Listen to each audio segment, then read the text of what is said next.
always going to be people to put in that jail. St. Clair County, if I remember correctly from the figures I was given, generated $5.5 million out of their jail last year. We could have been doing that here had we built the 254-bed jail. If the people had been given honest information, no taxes would have been raised. Proposal A saw to that. But there was a group that decided they didn't want a jail, and that was going to be the end of that. The prisoner issue is never going to come up because there's always going to be crime. Thanks. Next, we'll hear from Mr. Dean. I think that's a valid concern. The danger of a revenue stream being interrupted right when the bond payments are due to continue paying for the jail, something that the commissioners will have to be diligent to monitor. I think you're seeing throughout society the effort to maybe move away from incarcerating so many people, particularly non-violent small offenders. That's not cost effective. The feds in other states have noticed that already. On one hand, we want to keep people out of jail. On the other hand, we need that revenue stream coming in. I think I'd like to see our local courts work for placement in outside of jail for certain nonviolent offenders to avoid the cost. That would also free up space to rent out to those counties that choose, or the feds, to incarcerate their prisoners with us.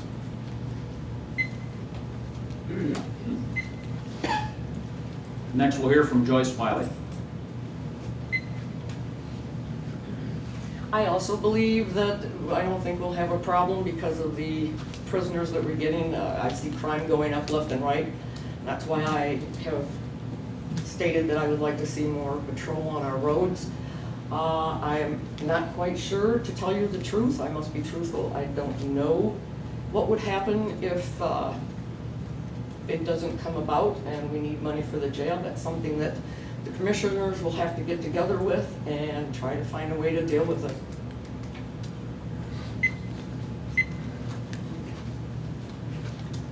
We want to thank the candidates from District 1. We'd ask that the candidates from District 2 make their way up to the front for their introductions.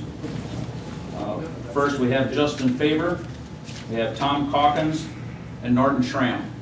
So at first, I would like to ask Justin Faber to come forward and give his opening statement. Thank you, Brian. First, I want to thank everybody for coming here tonight. It's a great feeling to know that people are getting involved and listening to us candidates here, and hopefully to make that right choice. A lot of folks are here to find out, who am I? Well, I'm Justin Faber, as Brian had said. I grew up in northern Sanilac County in that little town called Austin Township, and migrated south to my adopted grandparents' farm in Bridgehampton Township, where I currently reside.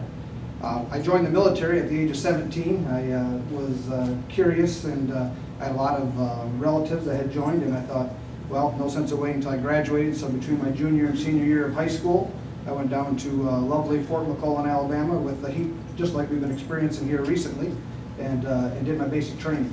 I came back, finished my high school career, and then went back down and became a military policeman. Being a veteran is one of the most proud experiences that I have, and had I not become a small businessman, I would have probably remained and fulfilled the 20 years. I have 8 years as a veteran.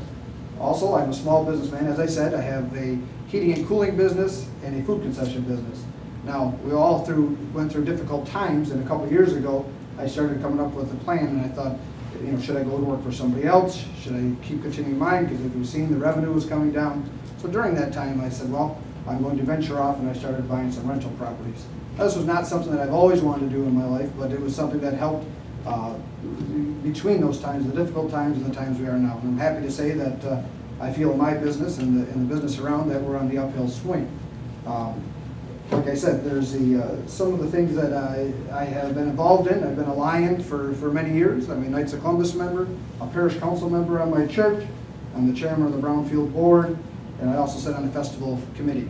Now, one of the folks, while I was talking, I've been around every township and the 5 townships in our community, and they've been asking me, what I've done. And a couple of the folks said the reason why they were going to vote for me because they found out that if they want something done, they don't ask the guy that's sitting around on a lazy boy. They're asking somebody who's busy and is putting his time and effort in. I want to take a conservative voice. I believe in small government and principles, and I believe that the government needs to get out of the way rather than be in the way to help businesses prosper in the future. Thank you, and I appreciate this opportunity.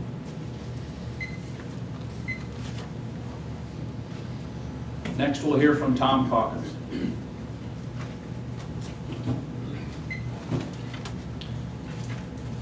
Hi, I'm Tom Calkins. I'm married to Diane. I have two older kids living and making their way working in Sanilac County. We also have one child still at home. She attends Sandusky Middle School. I'm a lifelong resident and businessman with a team of 10 employees. I'm running for the office of County Commissioner for the new District 2 that's been established in reducing the districts from 7 to 5 and hoping to earn your vote. My roots in Sanilac County go all the way back to 1876 when my family first settled in Marlette. I grew up in Marlette Township down the road from Jim Ruby, and he could probably tell you that from about the age of 11 or 12, I worked at just about every farm on Germania Road in either direction that my pedal bike would take me. I worked for about $1.50 an hour at the time. I worked throughout high school, and after graduation I worked part-time at T&T Equipment and Yale Rubber to fund my way through college. Eventually I joined Yale Rubber full-time before going out to start my own business. While employing just myself at first, I slowly expanded, and in around 2002 I purchased another insurance agency where I changed the name to TLC Insurance Agency, where their team now consists of 8 full-time employees. I've also taken a bankrupt car wash business, reopened it successfully, and I've ran it for the past 3 years, employing 2 other individuals. I mentioned this history to provide you with a little background to show you that I'm not afraid of a challenge. I'm not afraid of some hard work. We've been very blessed in Sanilac County. It's provided me with a farm environment growing up to learn lots of aspects of life. I've got a great education and had the opportunity to work hard and succeed. Providing our kids a better opportunity than I had early on in my life, I now want to do what I can to make sure that the future Sanilac County residents have even a better opportunity than they did. I placed a great emphasis on my business experience. Yet I do realize you cannot run county government the same way you run a business. But with your vote and your help, I'm willing to try. I've had the opportunity to deal with local government many times over the past several years. I believe there's a lot of room for improvement. One thing I've learned as a business owner, in order to improve things, you sometimes have to make very difficult decisions. Sometimes these decisions aren't always popular with everybody. It's very important to realize it's not personal.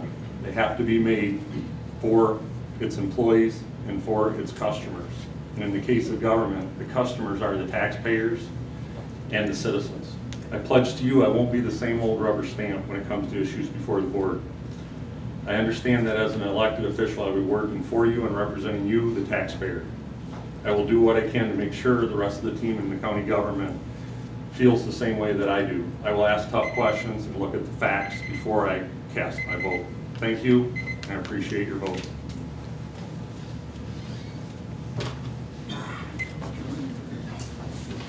For those of you listening at home on the radio, you are listening to a live broadcast from WMIC in Sandusky here at Meet the Candidate. Our next candidate is Norton Schramm. I thought the station ID was going to be left up to me, seeing as I work for WMIC, but I guess not. Hi everyone, I'm Norton Schramm, and I'm running for County Commissioner in District 2. It's a new district and includes the city of Sandusky. First of all, I'd like to thank the Sanilac County Farm Bureau Issues Committee for sponsoring this Meet the Candidate Forum. Also like to thank Bob Armstrong for taking his busy time to be here this evening too, so the people at home can hear what we have to say.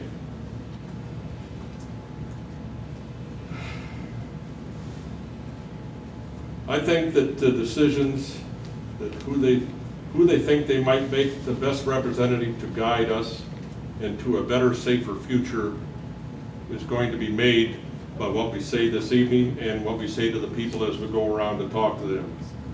And also, as a former commissioner, I've continued to work, make Sanilac County a better place for all of us. As a member of the Sandusky City Council in the city of Sandusky, I have supported the county as it has moved forward with the jail project, working closely and making sure that the new building would comply with all the zoning and other factors that will make and help Sandusky be a better and safer place to live. The jail project will mean more jobs and help move the county into the future. I feel that with my past experiences, I will be an asset to the commissioners as they have to move forward with that project and help keep costs down and not burden any of us in the county with possible payment out of our pockets. My time on the state legislative staff with Representative John Espinoza in Lansing has given me the knowledge and expertise to understand the partnership county should have with those at the state level. I've served as chairman and a finance chair as a commissioner in the past, along with the county administrator and treasurer, have worked hard to make Sanilac County one of the few counties in the state to move through the last few years without having to make a drastic and many cuts that others have had to make. We haven't lost the valuable services that others have, and I think this makes us live in a great place, and in the future a great place for all of us to live. If elected, I will continue to strive to be conservative and help the county move forward, develop better services, and make the lives of those in this county better and more prosperous. We all need to work together to make our goals that make us safer and a community that we're all proud of. Thank you.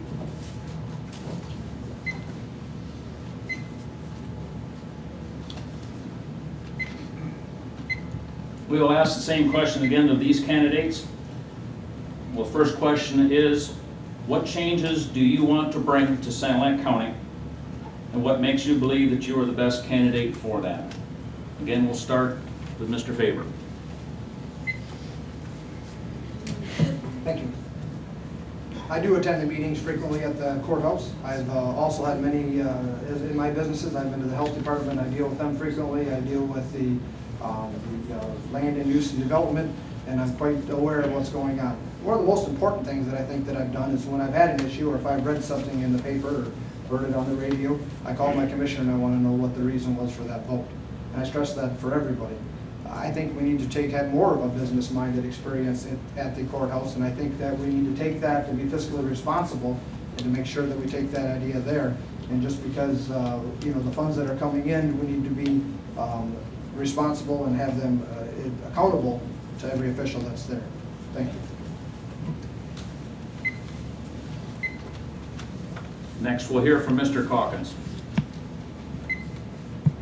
Changes I'd like to see within the county is, I'd like to, going along the lines that Mr. Dean had from District 1, I'd like to make each department accountable for their staff by going out to other counties and finding out, are we running our each department efficiently or are we not? We may find out we're running them better than any other county. As far as the decisions, I'd like for them to be more business-like. And before the hard-earned tax dollars are spent, we take the time to consider all the costs, not just the immediate costs. That's about it. Next, we'll hear from Mr. Schramm.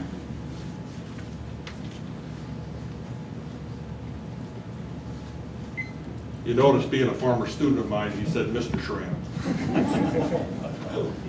I think we've been blessed. We have great people working for us at the county level, and the new administrator, Kathy Dorman, and also John Males in the past are reasons that we are in the position that we're in. The commissioners in the past 10, 12 years have done a pretty good job of working with the administrator and also with department heads to help us keep within budgets, and when we needed to make cuts, they sat down together, and that's what we have to do. We have to be cooperative, and we have to do those things together that can move us forward and have a better county.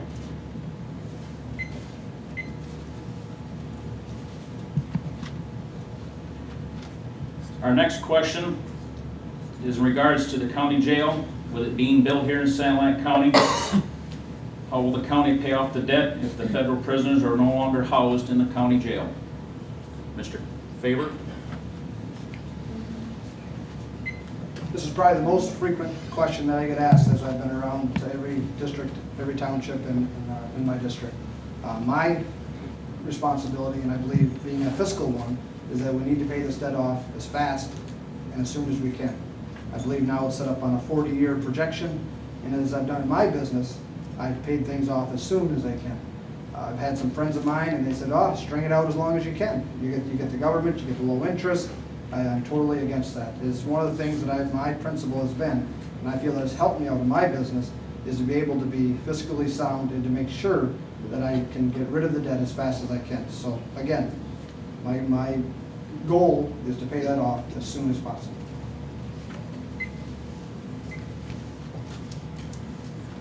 Next, we'll hear from Mr. Calkins.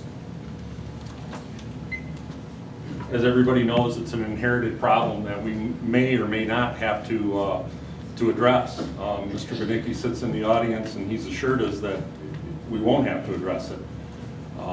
I'm a businessman, and when I look at the future, I look at paying off my debt as fast as possible. You have to live within your means, and you have to control your debt, and I think by extending it out over 40 years is the wrong idea.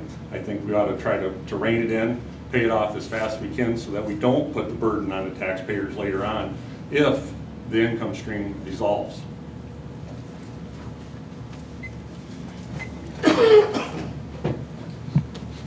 Next, we'll hear from Mr. Schramm.